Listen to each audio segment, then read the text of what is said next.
All right, everyone, so I'm going to go over the next section with you guys, section 2.6, differentiability and continuity. So I'm going to start you guys off by kind of looking at this graph here where it says a graph of the function is shown below.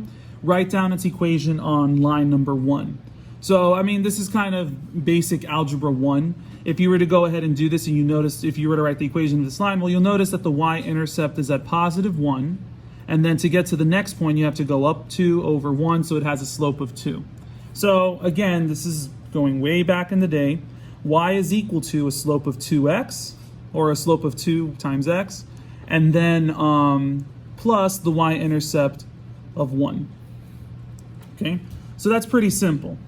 But now, let's say I went ahead and changed the numbers up. Let's say I changed the scale, because you'll notice I don't even have scales on this. We're just assuming that each tick mark is 1. What if I said that this was 0.001, 0.001, 0.002, and so on and so forth, 0.002, 0.003, right? If I change the scale, well, my slope is still going to be the same. If I went up 0.002 divided by 0.001, I'll still end up with a slope of 2. But now my y-intercept is going to change because it's crossing that y-intercept at plus 0.001. All right? But here's the thing. Who's to say if I zoom in this far into the graph that this is the actual equation of the line? I mean, we only know what's happening within the bounds of, like, you know, whatever the scale is. So let me just kind of switch on over to my computer real quick. And you'll notice here that I have the same graph, right? With the scale of 0.001 on the x-axis and y-axis. But now what happened if I zoom out? So I still got a line there if I zoom out. Well, let's keep going a little bit further. And further. And further, right? Now I'm not really even dealing with a line. I'm dealing with a trigonometric function graph. In fact, if I went ahead and looked at the equation is actually sine of 2x plus 0.001, right?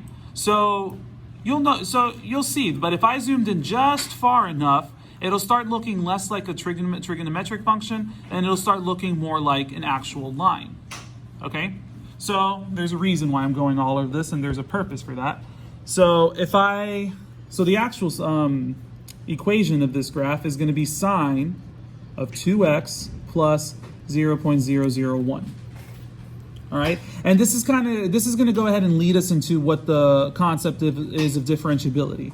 So differentiability is just telling you that the derivative exists for each point in the domain. The graph must be a smooth line or curve for the derivative to exist. In other words, the graph needs to look like a line if you zoom in. And really, the phrase for that is it needs to have local linearity. Okay? So, and that kind of makes sense because ultimately, in order to know if something is differentiable, you need to be able to take a derivative at that point. And in order to take a derivative at that point, there has to exist a tangent line if you zoom in close enough. So it needs to have local linearity. There are 3 scenarios actually where the derivative fails to exist, okay?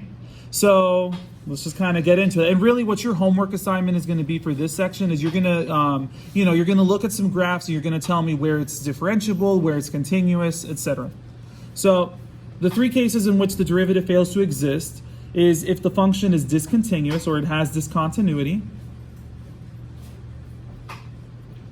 right? So let's say if I had, just like a graph like this and there was a hole there, right? You have a discontinuous function. If I were to zoom in as far as possible into this hole, you wouldn't see a line. You'll just see a nice empty space. So in other words, you won't be able to differentiate that portion of the line. Same thing if I had a jump discontinuity. That one's a little bit easier to tell that it's not differentiable because, I mean, again, there has to exist a line if you zoom in far enough. Okay? So that's one of the scenarios. The other scenario is if you have a corner or cusp. Okay? So this is what a cusp looks like, where you kind of have, maybe you do start off with a curve, but then all of a sudden you take a sharp turn and then you have a nice sharp corner, right? So this is kind of a cusp. Another situation is like, absolute value functions, right? You have a little corner there. And again, if you were to zoom in as far as possible into like those little regions, you'll always see a pointy end. You'll never see a line if you go exactly at that point or zoom in exactly at that point. The other way that it's not differentiable is if you have a vertical tangent, okay? And essentially what that looks like. Interruption. At this time, the elopement team is to return back to their classrooms. Once more, the elopement team is to return back to their classrooms. That being said, teachers that are covering, please stay put until that teacher returns to the classroom. Thank you. I don't feel like editing that, so you're just gonna have to listen to it. So whatever, it's like we're in school. So if a vertical tangent would kind of be like, you know, if I had a curve that kind of looks like this, right? And if I wanted to know what the slope of the tangent or the derivative is at this point, well, it's gonna be a vertical line, okay? So we would consider that to be not differentiable as well, all right? So vertical lines we do not want. So I'm gonna go ahead and just kind of look at this example. This is I'm proud to say that this is easily gonna be the shortest video. But this is one of the most simple sections, and you'll always notice that every time we start a new unit, it starts off difficult and then it gets into some really easy stuff later. So for this, it says identify points where the function below is not continuous and or not differentiable. So you'll notice that whenever you're looking at some of these graphs, that some of them can be continuous, right? Like I'll just quickly show you here. This is continuous. If I run my pen along this graph, I'm not really lifting my pen at any point. This is a continuous function right there. But because of that little corner there, we're going to say that it's not differentiable. So that's what the homework is going to take you. It shouldn't take you more than just a few minutes to complete. So all I want you to do is identify the points where the function is not continuous and or differentiable. So let's kind of start off with x equals -3.